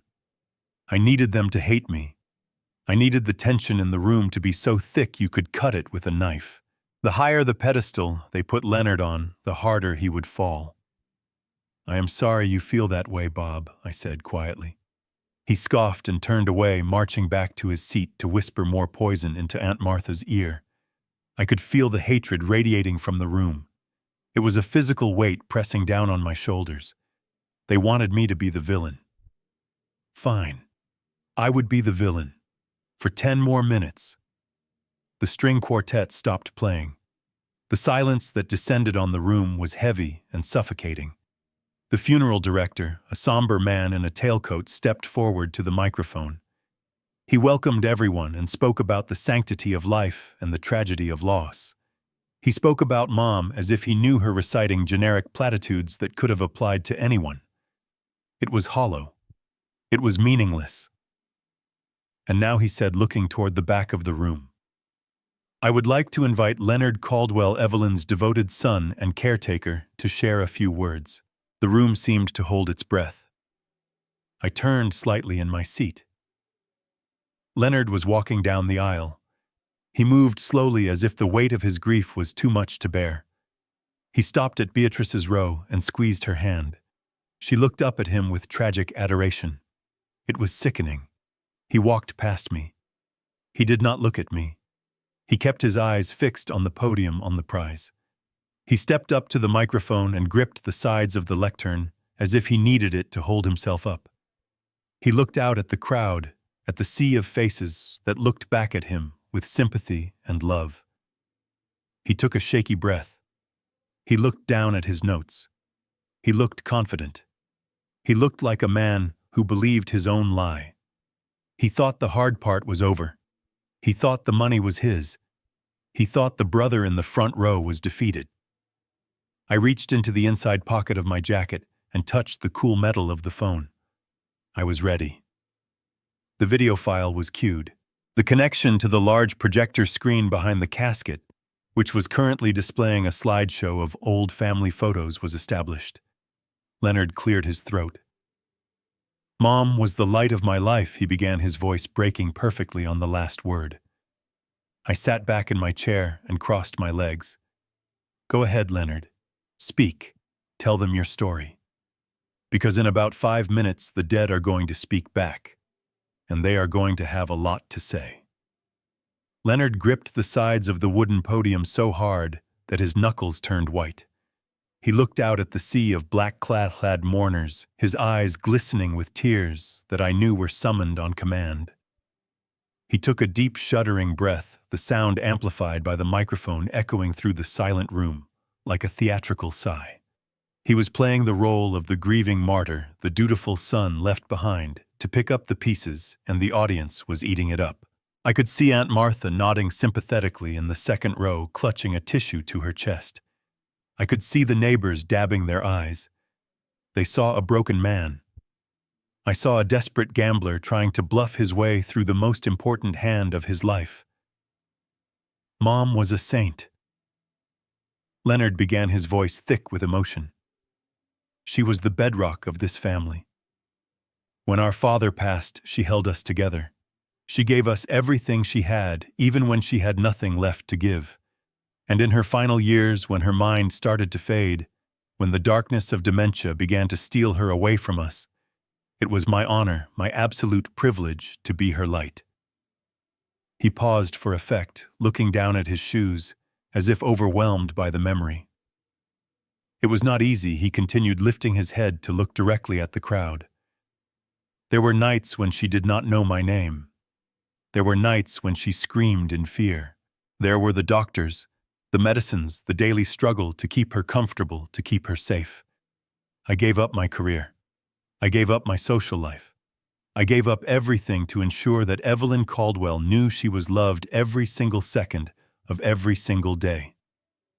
I sat in the front row, my face a mask of stone.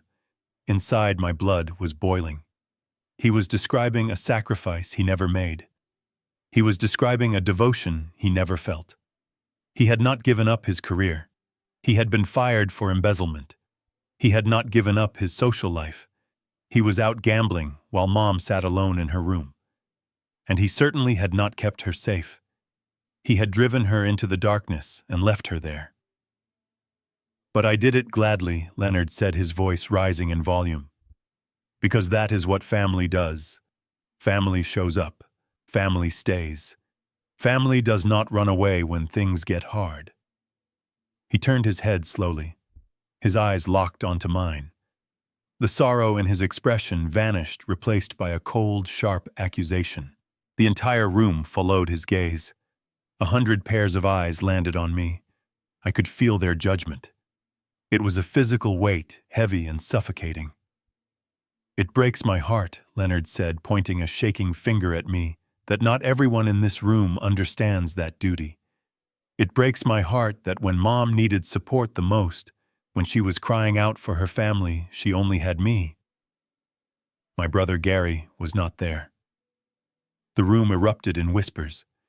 I heard the word shame hissed from somewhere behind me. Leonard let the murmur build, feeding off the negative energy. He was turning the funeral into a trial, and he was the judge, jury, and executioner.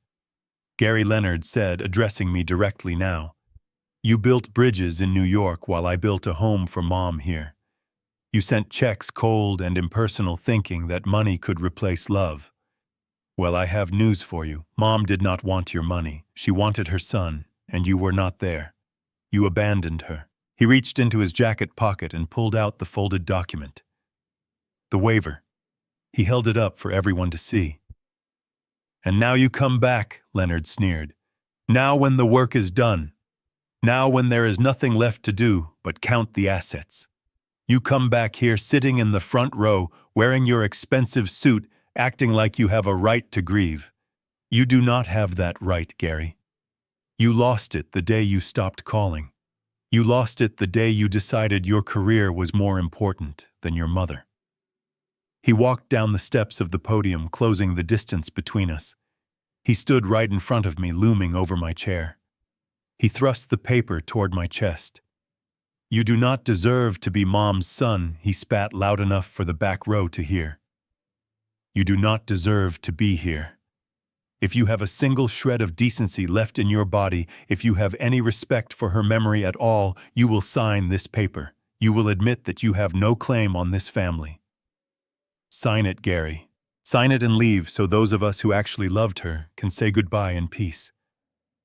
The room was deathly silent. No one moved. No one breathed. They were waiting for me to break. They were waiting for the shameful older brother to hang his head, sign the paper, and slink away in disgrace. Leonard was panting slightly, his face flushed with the thrill of victory. He thought he had me cornered. He thought he had used the social pressure of a funeral to force my hand. I looked at the paper.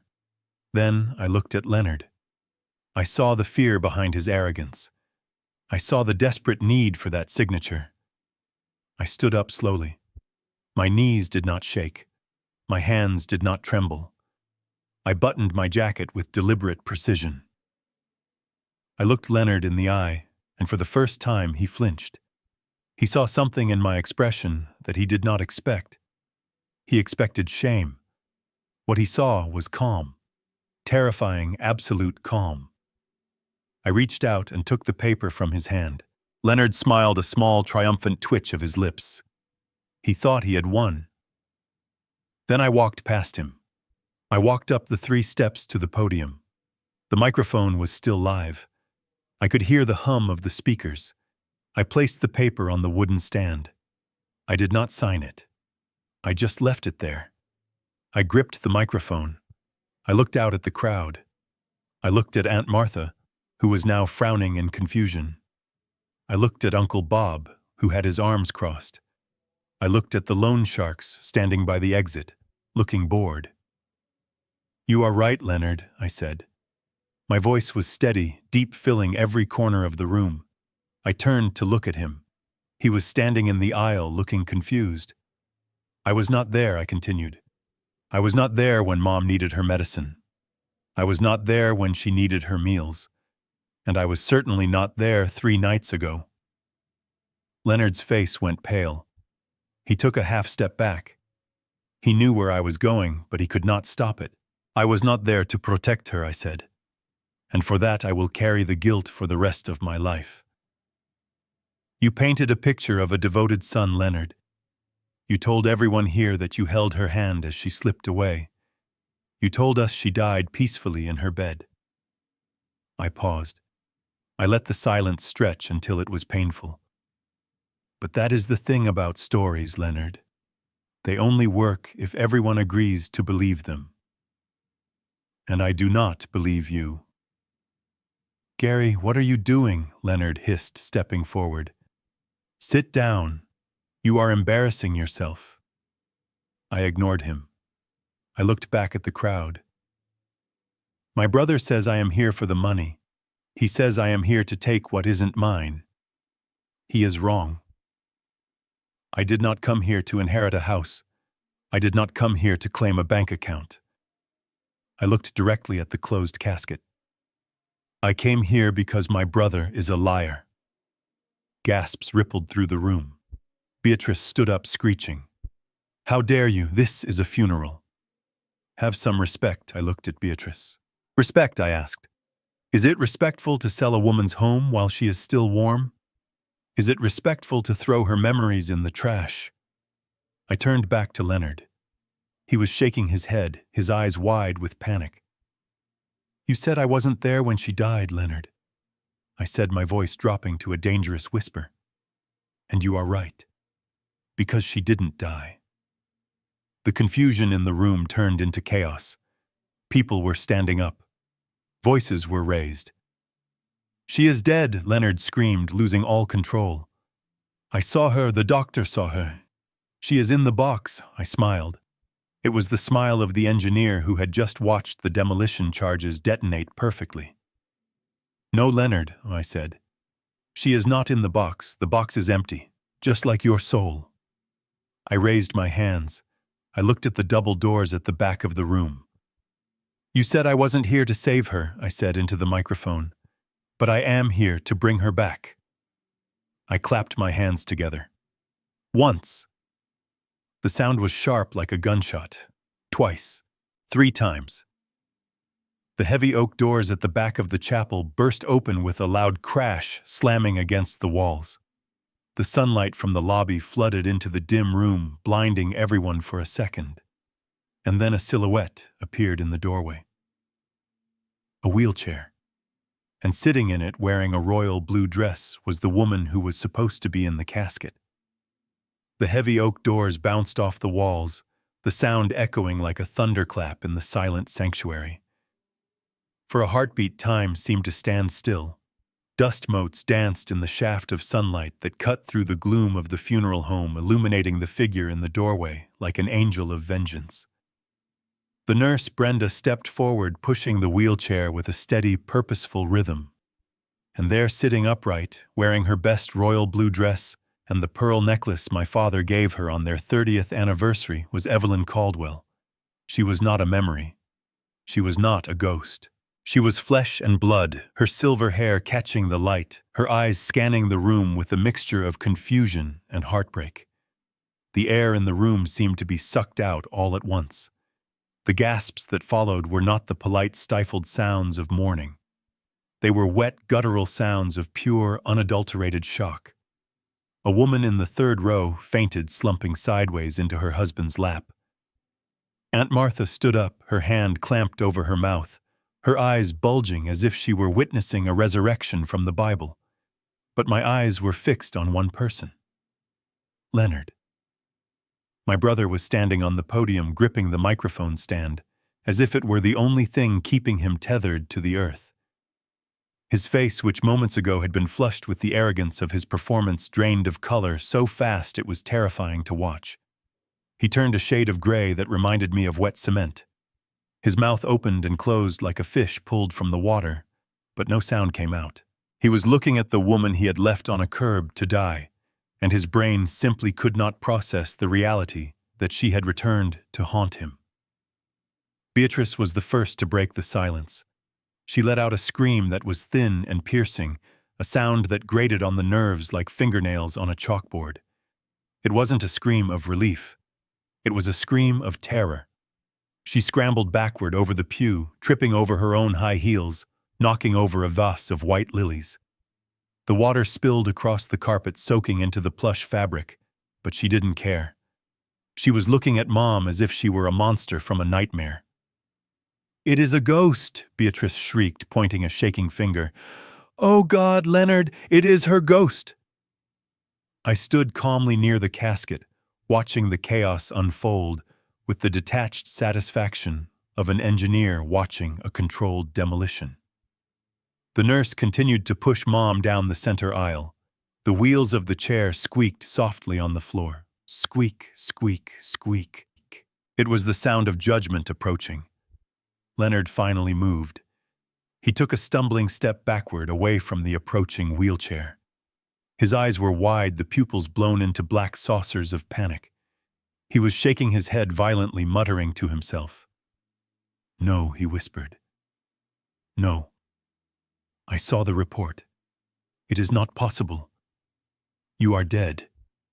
You are supposed to be dead." He took another step back blindly. He forgot where he was. He forgot about the stage behind him. He forgot about the casket that was the centerpiece of his great lie. His heel caught on the edge of the velvet drape that surrounded the bier. He flailed his arms trying to find his balance, but it was too late. He fell backward, his full weight slamming into the polished mahogany casket. The impact was catastrophic. The casket, which should have been heavy with the weight of a human body, tipped over with alarming ease. It didn't land with a solid, mournful thud. It crashed to the floor with a hollow wooden clatter. The lid which Leonard had sealed shut to hide his crime popped open from the force of the fall. There was no body inside. There was no satin pillow. There was no Evelyn Caldwell. Instead, 3 heavy canvas sandbags rolled out onto the stage, spilling a fine layer of yellow construction sand across the polished floor. The room went deadly silent. The screaming stopped. The weeping stopped. Even the air conditioning seemed to pause. Everyone stared at the sandbags. The evidence of the fraud was undeniable. It was physical. It was right there, spilling out of the box that Leonard had wept over just minutes ago. Leonard scrambled to his feet, covered in dust. He looked at the sandbags, then at the crowd, then at me. He looked like a cornered animal. The facade of the grieving son had shattered completely, leaving behind only the pathetic, greedy criminal underneath. I walked over to the nurse and took the handles of the wheelchair. I pushed Mom the last few feet, stopping right at the base of the stage, right in front of where Leonard was standing, amidst the wreckage of his lie. I reached into my pocket and pulled out a wireless microphone I had taken from the sound technician earlier. I switched it on and gently placed it in my mother's hand. Her fingers were trembling, but her grip was firm. She looked up at her youngest son. She looked at the sweat dripping down his face. She looked at the sandbags on the floor. She didn't yell. She didn't curse. She just spoke, her voice amplified by the speaker's frail, but cutting through the silence like a diamond blade. "Leonard," she said. Leonard flinched as if she had struck him. "Mom," he whimpered. "Why are you doing this, Leonard?" she asked. Her voice cracked with the weight of a mother's betrayal. "Why are you having a funeral for me?" Leonard opened his mouth, but no words came out. He looked at the exit, measuring the distance. "I waited for you, Leonard," she continued. "I sat on that curb for 6 hours. I waited in the cold. I kept telling myself you were just checking the tires. I kept telling myself my Leonard would never leave me in the dark." Tears streamed down her face, but she didn't wipe them away. "Why didn't you come back?" she asked. "Why are you here with all these people telling them I am dead, when I am still waiting for you to pick me up?" The question hung in the air, heavy and suffocating. It was a question that no answer could satisfy. The cruelty of it, the raw, naked truth of his abandonment, hit the crowd like a physical wave. I heard Aunt Martha sob a loud, ugly sound of realization. I saw Uncle Bob stand up, his fists clenched, his face purple with rage. Leonard looked at the crowd. He saw their faces changing. He saw the pity turn to disgust. He saw the sympathy turn to hatred. He realized in that moment that he hadn't just lost the money. He had lost everything. His reputation, his family, his freedom. He looked at me. I was standing next to Mom, my hand on her shoulder. I wasn't smiling anymore. I was just watching him. "It was not supposed to be like this," Leonard whispered. "No, Leonard," I said, my voice carrying without the microphone. "It wasn't. You were supposed to be a son." I looked toward the back of the room. Jim Miller, the police chief, stepped out from the shadows. He wasn't alone. 2 uniformed officers flanked the double doors, blocking the exit. The loan sharks, seeing the police, had already slipped out the side door, leaving Leonard to face the music alone. Leonard saw the badges. He saw the handcuffs glinting on Jim's belt. He looked back at the sandbags. He looked at his wife Beatrice, who was now pretending to faint to avoid the scrutiny. "It is over, Leonard," I said. He slumped against the podium, defeated. The great performance had ended in a tragedy, but not the one he had written. The casket was empty, but the prison cell waiting for him would be very, very full. The silence in the room was shattered by the heavy tread of boots on the plush funeral home carpet. Jim Miller walked down the center aisle, his hand resting casually but firmly on his belt, right next to his service weapon. Behind him walked a woman in a sharp gray suit, carrying a briefcase that looked heavy enough to crush a man's future. She was the lead investigator from the insurance company. I had sent her the files at the same time I sent them to Jim. They were a coordinated strike team, and Leonard was the target. Leonard looked at Jim, his old high school classmate, and tried to summon a smile. It was a ghastly expression, like a skull trying to grin. He took a step forward, holding his hands out in a pleading gesture. "Jim," he stammered, his voice trembling. "Thank God you are here. You have to help me. This is insane. Gary has lost his mind. He has brought this woman here. He is confusing everyone. It is a prank. It is a sick, twisted prank." Jim did not smile back. He stopped 3 feet away from Leonard. He looked at the empty casket. He looked at the sandbags spilling their contents onto the floor. And then he looked at Leonard with eyes that were as cold as a winter frost. "It is not a prank, Leonard," Jim said. His voice was calm, authoritative. "It is a crime scene."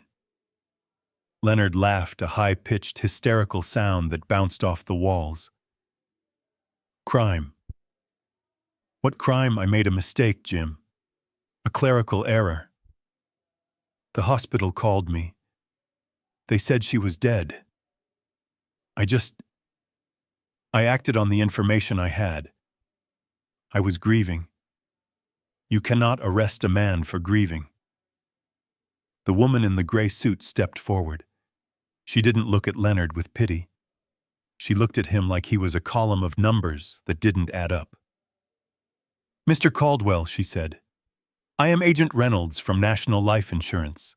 We have digital records of you accessing your mother's policy details 3 times in the last 48 hours. We have a recording of you impersonating a medical examiner to expedite a claim. And we have the forged death certificate you submitted to our portal at 3 a.m. this morning.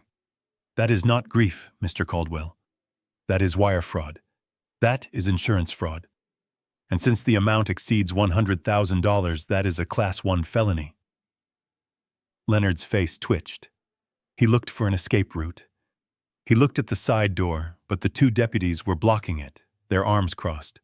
He looked at the crowd, but the faces that had been so sympathetic 10 minutes ago were now twisted in disgust. "You are lying," Leonard screamed. "You are all lying. You have no proof. It is just words. My brother put you up to this." I sighed. It was a heavy, weary sound.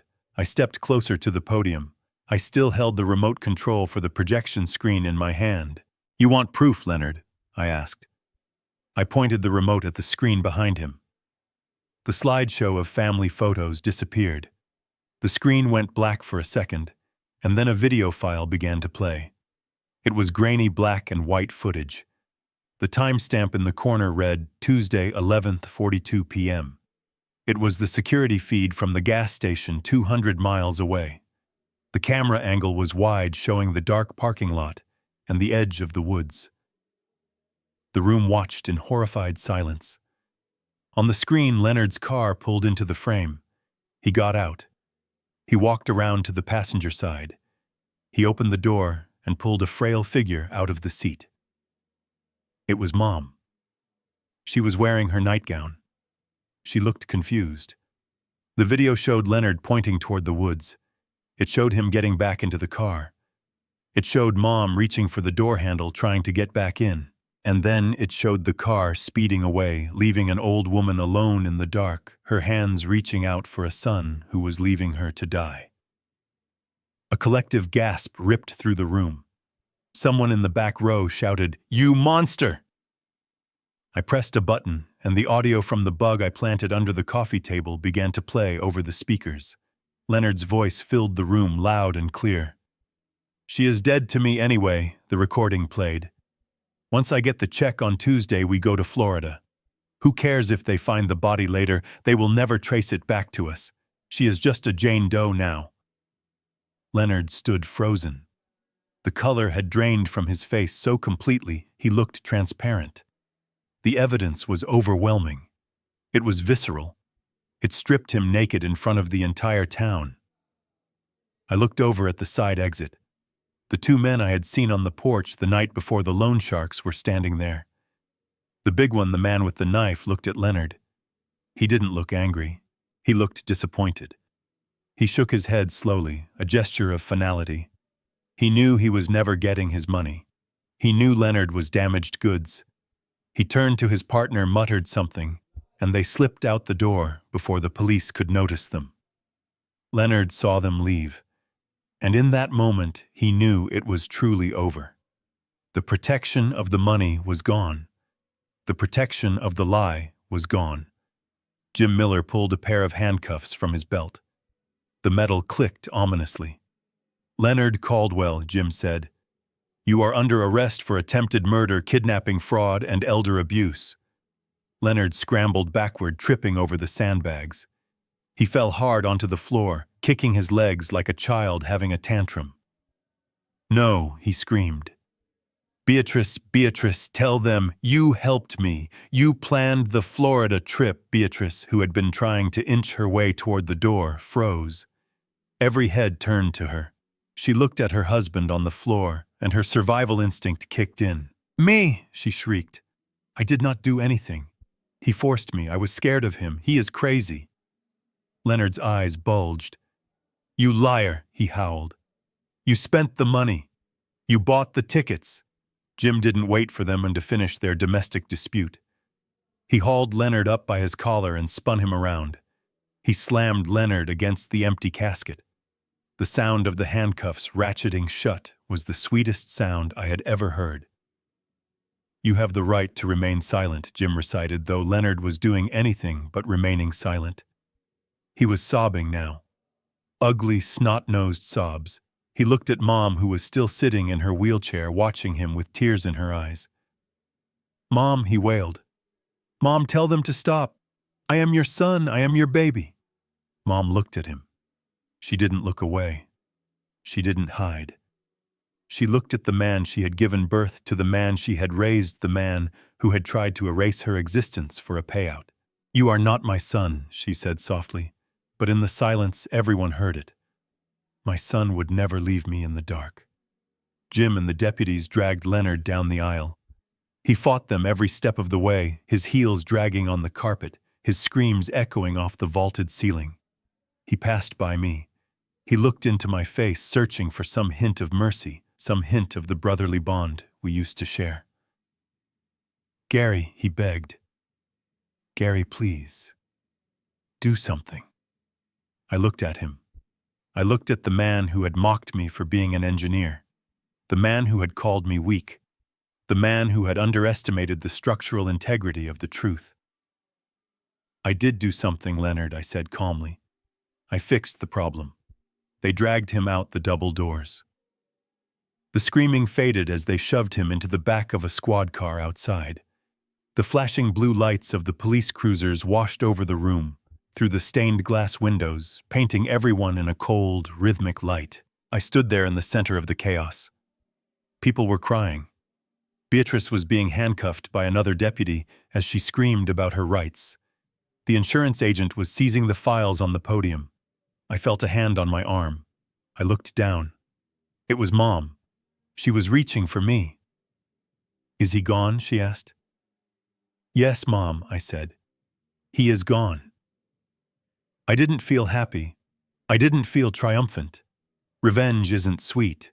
It is necessary work, like removing a tumor or demolishing a condemned building. It leaves a scar. It leaves a mess. But as I looked at my mother, safe and alive, and as I looked at the empty space where the predator used to be, I knew the foundation was secure again. I adjusted my tie, the red one, the one Dad liked. "Let's go home, Mom," I said. The funeral was over, but our life was just restarting. And this time there were no cracks in the concrete. It took exactly 30 days to scrub the stain of my brother from our lives. The sale of the Victorian house on Elm Street closed yesterday. I did not sell it to the highest bidder. I did not sell it to a developer who wanted to tear it down and build condos. I sold it to a young couple with a baby on the way. They walked in with wide eyes talking about where to put the crib and how to fix the garden. They saw a home, not a dollar sign. I signed the deed with a steady hand, knowing that the walls my father built would finally hold love again instead of greed. As for the proceeds, I did not keep a single dime. $2.5 million is a lot of money. It is enough to buy a villa in Florida. It is enough to buy a fast car. But to me, that money was blood money. It was the price tag Leonard had put on our mother's life. So I redirected every cent.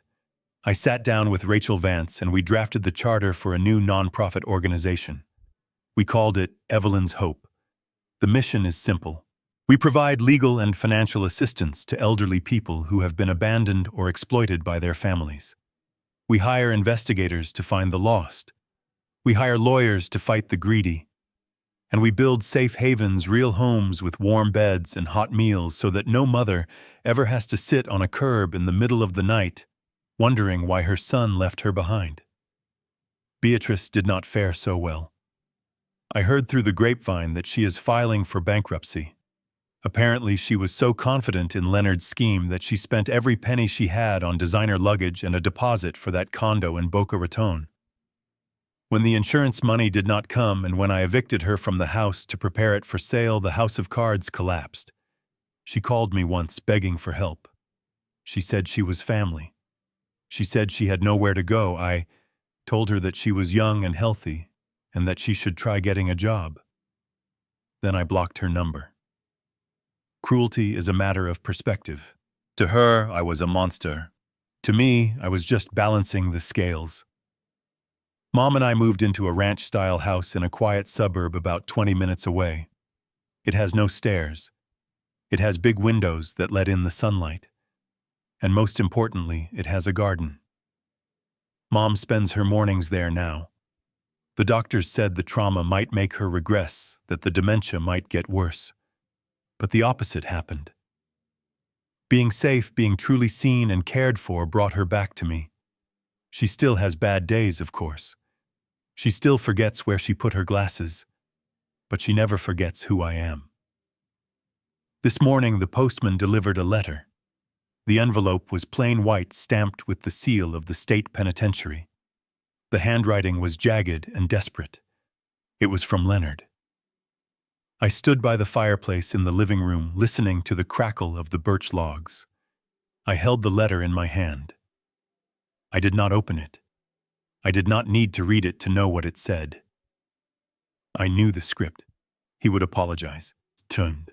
He would say he found God. He would say it was all a misunderstanding. And then in the last paragraph, he would ask for money. He would ask for a better lawyer. He would ask me to save him one last time. I looked at the envelope for a long time. I thought about the brother I played catch with in the backyard. I thought about the boy I tried to protect from bullies. But then I thought about the man who forged a death certificate. I thought about the man who looked me in the eye at a funeral and told me I was dead to him. That man was not my brother. That man was a stranger who shared my last name. I tossed the unopened letter into the fire. The paper curled and blackened. The blue ink of his name bubbled and vanished. I watched until it was nothing but ash floating up the chimney to be scattered by the wind. There was no anger left in me. Just a quiet, heavy peace. The debt was paid. The contract was canceled. Gary, I turned around. Mom was sitting in her armchair, a knitted blanket over her knees. She was looking at me with a smile. "Who were you writing to, dear?" she asked. "No one, Mom," I said, brushing the ash from my hands. "Just junk mail." I walked over to the tea set on the low table. I poured a cup of Earl Grey, steaming and fragrant. I added a splash of milk and 2 sugars just the way she liked it. "Here you go," I said, handing her the cup. She took it with both hands, the warmth spreading through her fingers. She took a sip and sighed with contentment. "You are a good boy, Gary," she said. "You always were." I sat down in the chair opposite her. I picked up my own cup.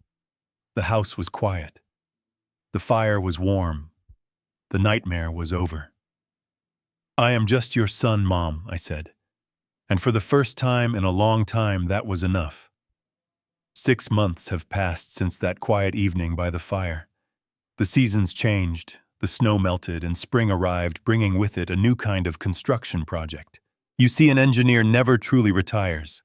We just changed the scope of the project. Using the funds from the sale of the Victorian house combined with the insurance settlement from the fraud investigation, I didn't just donate money to a faceless charity. I bought an old, dilapidated community center on the edge of town. It had good bones, solid steel beams, a deep foundation, but it had been neglected, much like the people it was meant to serve. For the last half year, I put my hard hat back on. I was there every morning at 7:00 a.m., reviewing blueprints, checking load capacities, and ensuring every ramp and hallway was perfectly accessible for the elderly. We named it the Evelyn Center. It wasn't just a shelter. It was a fortress of dignity. Yesterday was the grand opening. Mom insisted on coming, even though her wheelchair navigation is still a bit shaky. When we cut the ribbon, I looked out at the crowd. There were city officials and reporters, sure. But at the back of the room, I saw something that gave me more satisfaction than any skyscraper I ever built. I saw a young woman named Sarah helping her elderly father into one of the new residential suites. I knew their story because I had personally reviewed their application. Her brother had tried to steal the deed to their family farm, leaving the father destitute. But today, he had a warm bed, a hot meal, and a team of pro bono lawyers funded by the center ready to fight for him. I walked over and shook the old man's hand. His grip was weak, but his eyes were fierce. He didn't need to say thank you. I understood the language of survival. As for the demolition of the past, the rubble has finally been cleared. Rachel Vance called me last week with the final update on the legal proceedings. Leonard accepted a plea deal to avoid a 20-year sentence. He pleaded guilty to insurance fraud and elder abuse in exchange for 12 years in a federal penitentiary. He will be eligible for parole when he is 78 years old. He will come out an old man with no assets, no reputation, and no family. He built his life on sand, and the tide finally came in.